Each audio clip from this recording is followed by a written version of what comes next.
Hello friends, हमने last video में पढ़ा था कूलम्स लॉ और आज हम पढ़ेंगे सुपरपोजिशन प्रिंसिपल के बारे में। ठीक है फ्रेंड्स, अब हम डिस्कस करने जा रहे हैं कुछ differences between gravitational forces and electrostatic forces. आइए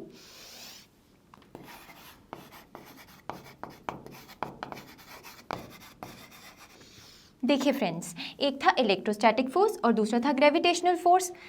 इलेक्ट्रोस्टैटिक फोर्स में हमने पढ़ा था about charges. Let's say it is Q1 and it is Q2।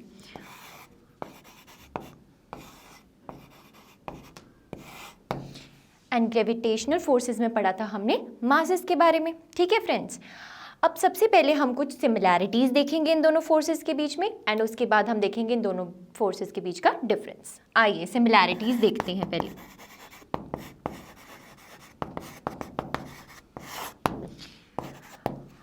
ये दोनों डायग्राम आपको देखने से क्या पता चल रहा है फ्रेंड्स? देखिए, Q1 और Q2 का डिस्टेंस है R, इन दोनों के बीच में डिस्टेंस क्या रहेगा? R। ऐसे ही मासेस के बीच का डिस्टेंस भी रहेगा R। इलेक्ट्रोस्टैटिक फोर्स का जो एक्सप्रेशन था वो था F is equals to K Q1 Q2 by R square. अब आता है हमारा ग्रेविटेशनल फोर्सेस के बारे में। इसमें हम क्या लिखते हैं? G M1 M2 by R square. ध्यान से देख के बताइए फ्रेंड्स, आपको इन दोनों फॉर्मूलाज में सिमिलैरिटीज़ क्या लग रही हैं? इसमें भी फोर्स इन्वर्सली प्रोपोर्शनल है R स्क्वायर के और इसमें भी फोर्स इन्वर्सली प्रोपोर्शनल है R स्क्वायर के। मतलब पहली सिमिलैरिटी हमारी क्या हुई between gravitational forces and electrostatic forces? That both are inverse square laws. That both are inverse square laws. ठीक है फ्रेंड्स, दूसरी सिमिलैरिटी क्या हुई? अब ध्यान से देखिएगा, जो इन दोनों मासेस के बीच में फोर्स लग रहा है और जो इन दोनों चार्जेस के बीच में फोर्स लग रहा है, ये इस लाइन के अलोंग ही लगेगा। जो लाइन हमारे इन दोनों चार्जेस को ज्वाइन कर रही है ना फ्रेंड्स, सपोज ये मेरा चार्ज था Q1, इसके ऊपर फोर्स क्या लग रहा है? F ऑफ 1 2 वेक्टर क्वांटिटी रहेगी ये। ठीक है, that is force on first charge due to second charge.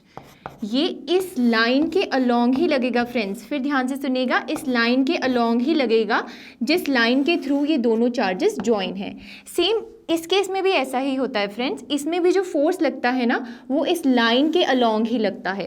अब मैं बार बार बोल रही हूँ लाइन के अलोंग, लाइन के अलोंग। इसका क्या मतलब है कि जब ये चार्ज इस पर फोर्स लगाएगा तो ये वाला जो चार्ज रहेगा ये इस डायरेक्शन में नहीं मूव कर सकता या फिर इस डायरेक्शन में नहीं मूव कर सकता, हमेशा इस डायरेक्शन में ही मूव करेगा। ठीक है फ्रेंड्स, ये थी दो similarities between gravitational forces and electrostatic forces. चलिए अब हम पढ़ते हैं कुछ डिफरेंसेस इन दोनों के बीच में। पहला डिफरेंस क्या होगा हमारे पास? देखिए फ्रेंड्स, ये हमने क्लास +1 में भी पढ़ा है अबाउट ग्रेविटेशनल फोर्सेस। और ग्रेविटेशनल फोर्सेस हमेशा अट्रैक्टिव फोर्सेस होते हैं। क्या होते हैं? अट्रैक्टिव। बट इलेक्ट्रोस्टैटिक फोर्सेस में दो टाइप की इंटरैक्शंस पॉसिबल होती हैं, अट्रैक्टिव एंड रिपल्सिव। क्यों? क्योंकि हमारे पास चार्जेस कितने टाइप के होते हैं? दो, that is positive and negative. ठीक है फ्रेंड्स, अगर हम दो पॉजिटिव चार्जेस ले रहे हैं या दो नेगेटिव चार्जेस ले रहे हैं तो इनमें जो फोर्स लगेगा फ्रेंड्स वो क्या लगेगा? रिपल्सिव। क्या लगेगा? रिपल्सिव। क्यों? क्योंकि ये दोनों सेम बिहेवियर के हैं, दोनों पॉजिटिव हैं। बट अगर हम एक पॉजिटिव ले रहे हैं और एक नेगेटिव ले रहे हैं तो इसमें जो फोर्स लगेगा वो लगेगा attractive, because you all know that opposites always attract. ठीक है फ्रेंड्स, तो मैं बोलूँगी कि इलेक्ट्रोस्टैटिक फोर्सेस मेरे पास दो टाइप के होते हैं, दो नेचर्स के होते हैं, अट्रैक्टिव भी एंड रिपल्सिव भी। बट ग्रेविटेशनल फोर्सेस हमेशा मेरे पास क्या रहते हैं? अट्रैक्टिव नेचर के। तो ये था मेरा पहला डिफरेंस। अब आता है दूसरा डिफरेंस। देखिए फ्रेंड्स, हमने एक्सप्रेशन लिखा था ग्रेविटेशनल फोर्स का, Fg is equals to G M1 M2 by R का स्क्वायर। ध्यान से देखिए फ्रेंड्स, जो ये G है ना, ये एक कांस्टेंट होता है। इसकी वैल्यू होती है 6.67 इंटू 10⁻⁻11। इसके यूनिट्स क्या रहेंगे फ्रेंड्स? फोर्स के यूनिट्स न्यूटन R मीटर्स में हम देखेंगे तो R स्क्वायर मीन्स मीटर स्क्वायर, और M1 इंटू M2 दो मासेस यानी kg स्क्वायर, तो इसके यूनिट्स हो जाएंगे न्यूटन मीटर स्क्वायर पर kg स्क्वायर। ये G की वैल्यू जो होती है ना फ्रेंड्स, ये कांस्टेंट होती है। मींस अगर मैं किसी भी मीडियम में मासेस की बात करूं, अगर मासेस एयर में प्रेजेंट हैं या मासेस वाटर में प्रेजेंट हैं, ये G की वैल्यू चेंज नहीं होगी फ्रेंड्स, ध्यान दीजिए, ये G की वैल्यू चेंज नहीं होगी, ये हमेशा कांस्टेंट रहेगी।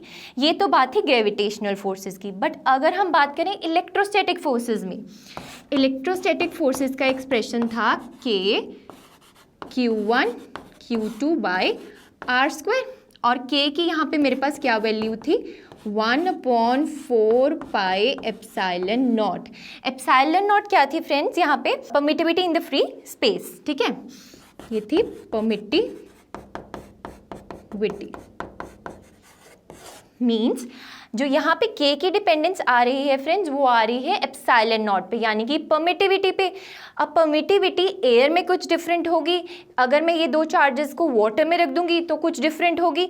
मींस परमिटिविटी की वैल्यू इज वेरिंग, उसके अकॉर्डिंगली K मेरा वेरी करेगा और उसके अकॉर्डिंगली मेरी फोर्स की वैल्यू चेंज होगी। तो मतलब कहने का है कि जो ये K है ना यहाँ पे फ्रेंड्स, K जो हम बोलते हैं proportionality constant, it is not constant, it depends upon medium, it depends upon medium. ये किस पे डिपेंड करता है, मीडियम पे डिपेंड करता है जिसमें हमने चार्जेस को प्लेस किया हुआ है। ये थे कुछ differences and similarities between gravitational forces and electrostatic forces. Friends, अब हम पढ़ने जा रहे हैं प्रिंसिपल ऑफ सुपरपोजिशन।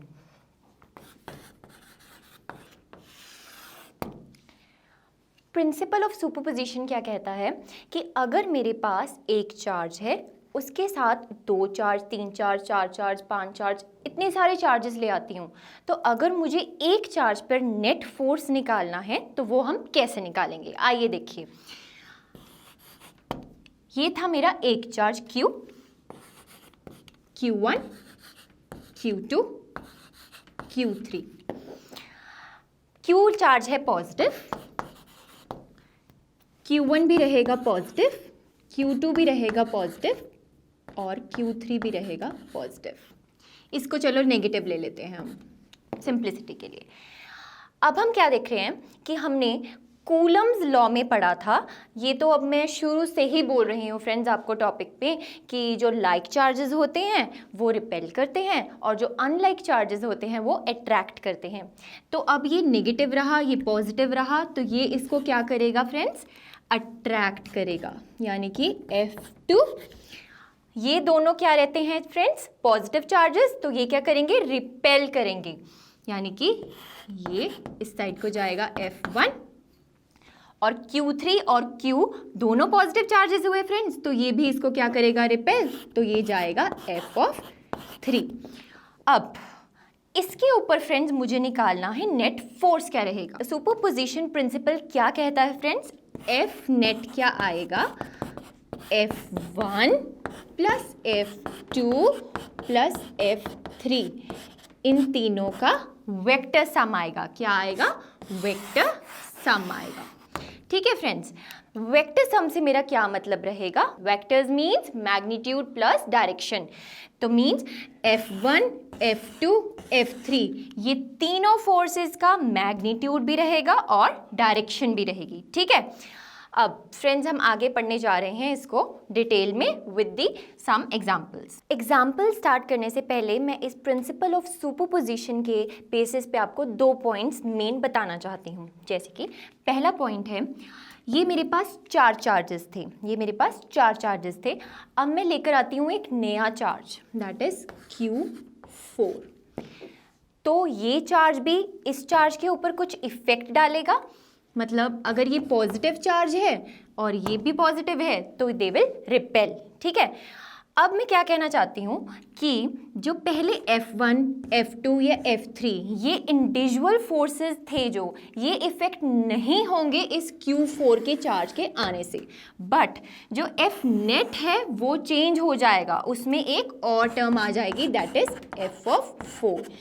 ठीक है फ्रेंड्स, मेरा कहने का मतलब है कि अगर 4 चार्जेस ऑलरेडी प्रेजेंट थे, उनमें से एक चार्ज जिसके ऊपर हमें टोटल फोर्स निकालना था, ठीक है, और एक मैं Q4 और लेकर आती हूँ उसमें, ठीक है, तो वो इंडिविजुअली अपना कुछ इफेक्ट डालेगा, बट जो पहले के चार्जेस के साथ उस Q का रिलेशन था वो इफेक्ट नहीं होगा। The net force will get affected but the individual forces F1, F2, F3 won't get affected. ये मेन पॉइंट रहेगा हमारा प्रिंसिपल ऑफ सुपरपोजिशन का। आइए फ्रेंड्स, अब हम करते हैं इसके सुपरपोजिशन प्रिंसिपल का एक example. Let us take an equilateral triangle जिसकी वर्टिसेस रहेंगी A, B and C। Equilateral triangle के एंगल्स क्या होते हैं? 60 डिग्री, 60 डिग्री, 60 डिग्री। ये सब तो हम छोटी क्लासेस में पढ़ चुके हैं, ठीक है। अब मैं A वर्टिसेस पे चार्ज प्लेस करती हूँ Q1, इस पे चार्ज प्लेस करती हूँ Q2 और इस पे चार्ज प्लेस करती हूँ Q3। अब मेरा क्वेश्चन क्या है friends? What will be the net force on Q3 charge? Friends, आप इसको निकाल सकते हैं प्रिंसिपल ऑफ सुपरपोजिशन यूज करके, वेरी इजी। अब देखिए ध्यान से, ये भी था पॉजिटिव चार्ज, ये भी था पॉजिटिव चार्ज, ये दोनों एक दूसरे को रिपेल करेंगे, यानी कि ये इस डायरेक्शन में जाएगा और इसका फोर्स क्या लगेगा? F। चार्ज कौन सा है? 3। फोर्स कौन लगा रहा है इस पे? 2। So F of 3 2, that is force on third charge due to second charge. अब इसके केस में क्या होगा फ्रेंड्स? ये था मेरा चार्ज 3 और ये था मेरा चार्ज Q1, तो ये इस डायरेक्शन में लगेगा। फोर्स मैंने आपको स्टार्टिंग में ही बताया था, along the line joining the centre of the two charges पे लगेगी फ्रेंड्स। तो ये फोर्स क्या हो जाएगी? F of 3 1। ठीक है फ्रेंड्स, अब आती है बात वेक्टर एनालिसिस की। जैसे कि मैंने आपको क्लास वीडियो में ही बोला था कि फिजिक्स को समझना है तो वेक्टर एनालिसिस आपको टिप्स पे आने चाहिए। अब आ गई वेक्टर्स की प्रॉब्लम। देखिए फ्रेंड्स, ये एक वेक्टर है, ये एक वेक्टर है। मैं इंडिविजुअली इनकी वैल्यू सॉल्व करूंगी और मैं उसके बाद इनका रिजल्टेंट फाइंड करूंगी, एफ ऑफ रिजल्टेंट। देखिए friends, F of 3 1, force of 3 1, इसका क्या एक्सप्रेशन रहेगा फ्रेंड्स? के, अब ये क्या था? ये Q चार्ज था, ये भी Q चार्ज था। अभी ये नोटेशंस भूल जाइए, मैंने Q1, Q2, Q3 ये लिए हैं इक्वल मैग्नीट्यूड के चार्जेस, यानी कि अगर Q1 मेरा 1 कूलम है तो मैंने Q2 को भी 1 कूलम लिया है एंड Q3 को भी 1 कूलम लिया है। तो ये 1, 2 एंड 3 की बात भूल जाइए। अभी F of 3 1 क्या लगेगा? Q2 इंटू Q3, यानी कि Q इन Q का स्क्वायर लिख सकती हूँ मैं इसको। और इक्विलेटरल ट्राइंगल की साइड्स बराबर होती हैं, ये हम सबको पता है, ठीक है। Let us take it as A। ठीक है फ्रेंड्स, तो नीचे R² क्या हुआ? डिस्टेंस कितना हुआ इन दोनों के बीच में फ्रेंड्स? A, यानी कि A का स्क्वायर। और एक्सप्रेशन अब हम फाइंड करेंगे F of 3 2 का। F of 3 2 is equals to K। अब ये दोनों भी इक्वल हैं तो मैं लिख सकती हूँ Q², और इन दोनों के बीच में भी डिस्टेंस कितना है फ्रेंड्स? A, तो मैं इसको लिखूंगी A का स्क्वायर। अब देखिए ध्यान से friends, F of 3 1 and F of 3 2 का मैग्नीट्यूड तो सेम आ गया, तो इसको मैं इक्वल ले सकती हूँ Fk, इसको मैं लिख सकती हूँ इक्वल Fk। अब बात आती है, मुझे निकालना है रिजल्टेंट। इन दोनों फोर्सेस का रिजल्टेंट क्या होगा? मेन तो मेरा सॉल्व कब होगा? जब मैं उसका रिजल्टेंट निकालूंगी, ठीक है। अब जिन बच्चों को वेक्टर एनालिसिस नहीं आता, मैं उनके लिए F रिजल्टेंट का फॉर्मूला लिखने जा रही हूँ, ध्यान से नोट कर लीजिए। अगर मेरे पास दो वेक्टर्स रहते हैं, A vector and B vector, और मुझे इनका रिजल्टेंट फाइंड करना है, तो इसका फॉर्मूला रहेगा under root of magnitude of A का square plus magnitude of B का square plus 2 times magnitude of A into magnitude of B cos of theta. Theta क्या रहेगा यहाँ पे फ्रेंड्स? थीटा रहेगा angle between A and B। Theta क्या रहेगा? Angle between A and B। तो यही फॉर्मूला अगर मैं यहाँ पे अप्लाई करूँ, ये भी वेक्टर है, ये भी वेक्टर है, तो एंगल क्या रहेगा इनके बीच में, ये। अब ऑपोजिट एंगल्स हैं, ये तो मैथ्स की प्रॉपर्टी हमें पता ही है कि अगर ये 60 डिग्री हुआ तो ये भी 60 डिग्री होगा, ठीक है। तो मैं यहाँ पे यूज कर सकती हूँ वेक्टर एनालिसिस। आइए देखिए, एफ रिजल्टेंट रहेगा अंडर रूट ऑफ, अब इनका मैग्नीट्यूड तो दोनों का सेम था, F square plus F square plus 2 into F. अब दोनों का मैग्नीट्यूड सेम है, यानी कि ए और बी की वैल्यू जो है वो सेम रहेगी, तो 2 into F square cos of, angle कितना है फ्रेंड्स इसके बीच में, 60 डिग्री। कॉस 60 की वैल्यू कितनी होती है, जल्दी बताइए सारे। कॉस 60 की वैल्यू होती है हाफ। कॉस 60 की वैल्यू कितनी होती है, हाफ, ठीक है। अब इसको सॉल्व कर लीजिए, इट इज़ वेरी इजी। इसको सॉल्व करके आ जाएगा under root of 3f। f resultant की वैल्यू कितनी आ जाएगी, under root of 3f। Simple सा है, इसको सॉल्व कर लीजिए। अब f की वैल्यू क्या है, हम लास्ट में यहाँ से सब्स्टिट्यूट कर देंगे ये, यानी कि f resultant is equals to under root of 3 k q square by a square, k q square by a square. ये मेरी वैल्यू आ गई f रिजल्टेंट की, ठीक है फ्रेंड्स। अब एक बहुत ही इंपॉर्टेंट बात, जब भी मेरे दो वेक्टर्स का मैग्नीट्यूड सेम रहेगा, यानी कि ये भी f है, ये भी f है, तो इसका रिजल्टेंट ऑलवेज उसके सेंटर में से पास करेगा फ्रेंड्स। जैसे कि इसमें था, अगर मैं बोल रही हूँ a का मैग्नीट्यूड इक्वल टू b का मैग्नीट्यूड है, a का मैग्नीट्यूड इक्वल टू b का मैग्नीट्यूड है, तो इसका रिजल्टेंट यहाँ से पास करेगा। मींस अगर ये टोटल एंगल फ्रेंड्स 60 था तो ये भी 30, ये भी 30। ये चीज़ आप दिमाग में फीड कर लीजिए अपने, कि जब भी दो वेक्टर्स जिनका मैंने रिजल्टेंट निकालना है उसका मैग्नीट्यूड सेम है, तो उसका रिजल्टेंट कहाँ से पास करेगा, उनके सेंटर में से पास करेगा। ये थी simple example on principal of superposition. आप एक एग्जांपल और करेंगे और एक आपको होमवर्क मिलेगी। अब हम स्टार्ट करने जा रहे हैं second example on principal of superposition. देखिए फ्रेंड्स, अगर मेरे पास एक स्क्वायर है जिसकी वर्टिसेस हैं ए बी सी डी, मैंने इस स्क्वायर के हर एक वर्टिसेस पे एक चार्ज रखा हुआ है, Q1, Q2, Q3, Q4, और मैंने इसकी सेंटर पे एक चार्ज प्लेस किया है Q।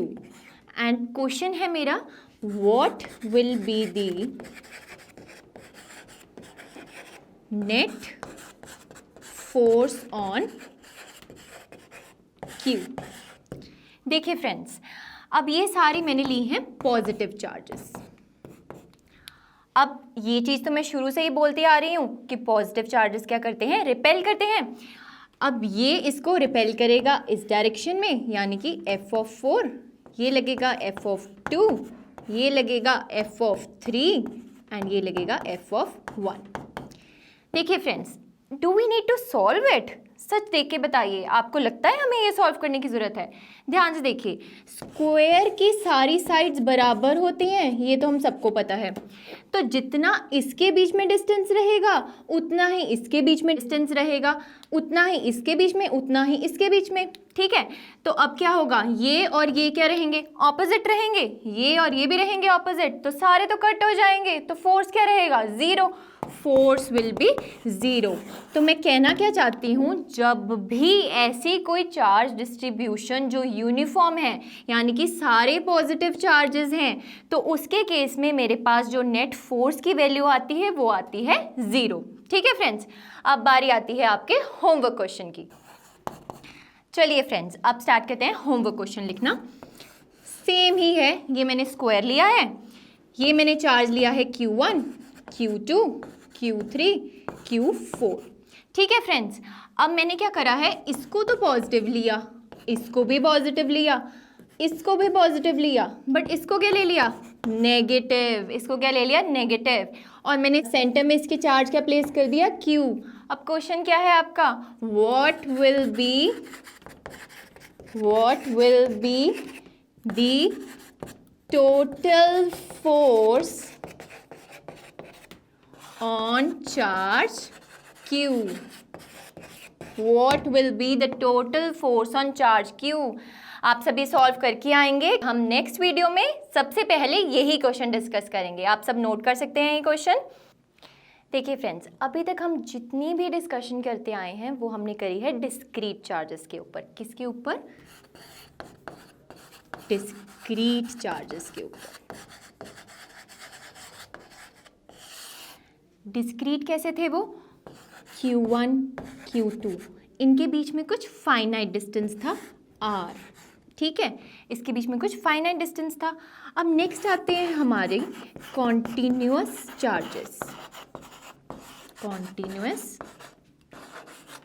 चार्जेस, कॉन्टिन्यूअस चार्जेस से मेरा मतलब क्या है कि Q1, Q2, Q3, Q4, Q5 and so on, ये इतनी क्लोजली प्लेस्ड हैं फ्रेंड्स, इतनी क्लोजली प्लेस्ड हैं कि इनके बीच में जो डिस्टेंस है वो विजिबल नहीं है। बहुत ही मतलब कॉन्टिन्यूटी में प्रेजेंट है। ये कैसे प्रेजेंट है? कॉन्टिन्यूटी में प्रेजेंट है। इस टाइप की चार्ज डिस्ट्रीब्यूशन को हम क्या कहते हैं? Continuous charge distribution. ठीक है फ्रेंड्स। अब कॉन्टिन्यूअस चार्ज डिस्ट्रीब्यूशन कितने टाइप्स की होती है? 3 टाइप्स की। कितने टाइप्स की होती है? 3 टाइप्स की। लाइन,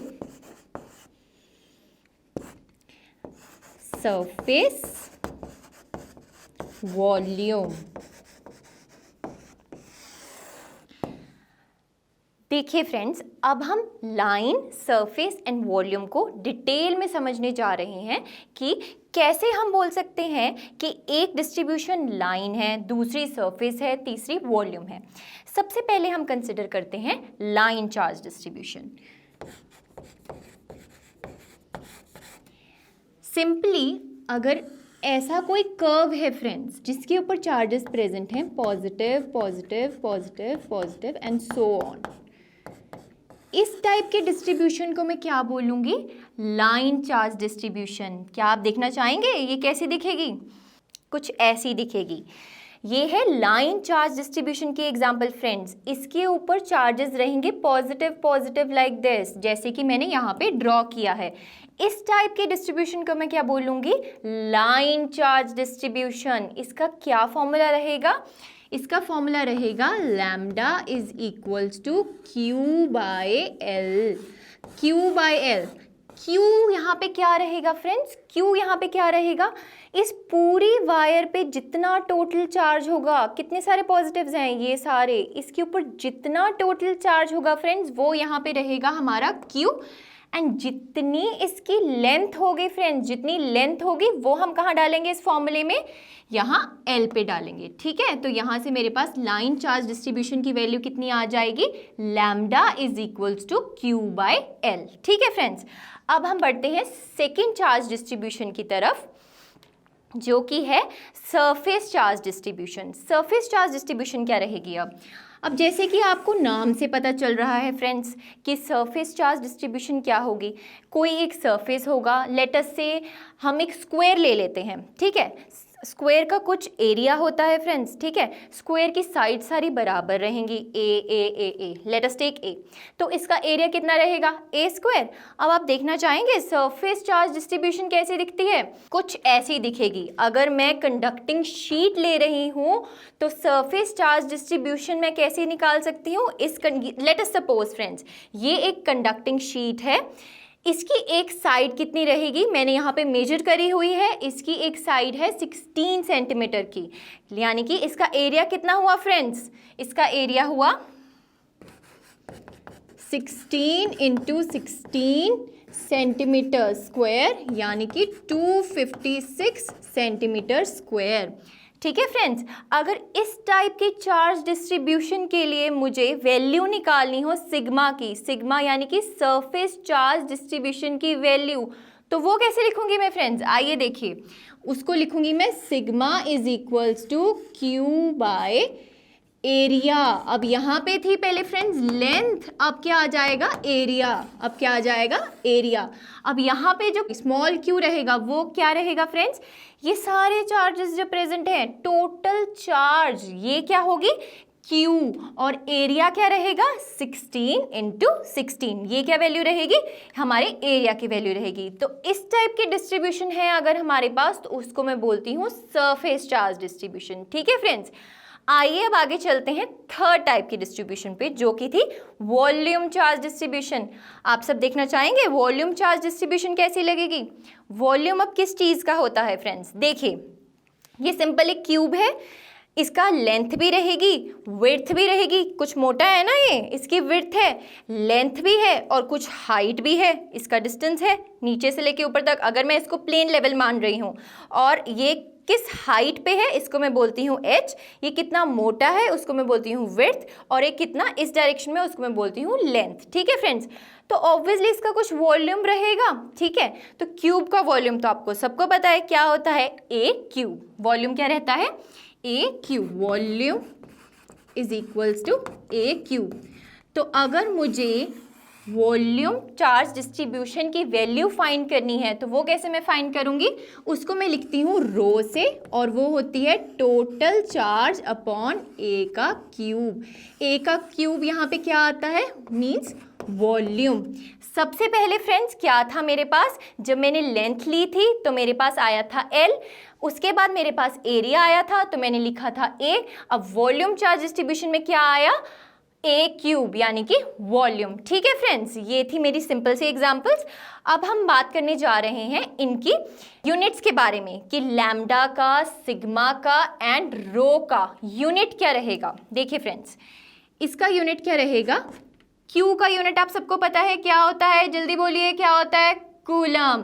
क्या होता है, कूलम। लेंथ किस में थी मेरी, आप किस मर्जी में लिख सकते हैं, मीटर्स में ले सकते हैं, सेंटीमीटर्स में ले सकते हैं, मैं मीटर्स में लेकर चल रही हूँ। तो कूलम पर मीटर ये रहेगा मेरा यूनिट। और सिग्मा के केस में अगर मुझे सरफेस चार्ज डेंसिटी देखनी है तो उसके केस में मेरे पास यूनिट क्या रहेगा, कूलम पर मीटर स्क्वायर। और व्हाट अबाउट वॉल्यूम, वॉल्यूम के केस में क्या रहेगा, जल्दी बताइए, q, q means coulomb and volume आ गया तो वॉल्यूम मीन्स मीटर क्यूब, यानी कि कूलम पर मीटर क्यूब। ये था हमारा आज का टॉपिक। आगे वाले टॉपिक में हम पढ़ेंगे इलेक्ट्रिक फील्ड के बारे में एंड इलेक्ट्रिक फील्ड लाइंस के बारे में। Till then keep revising.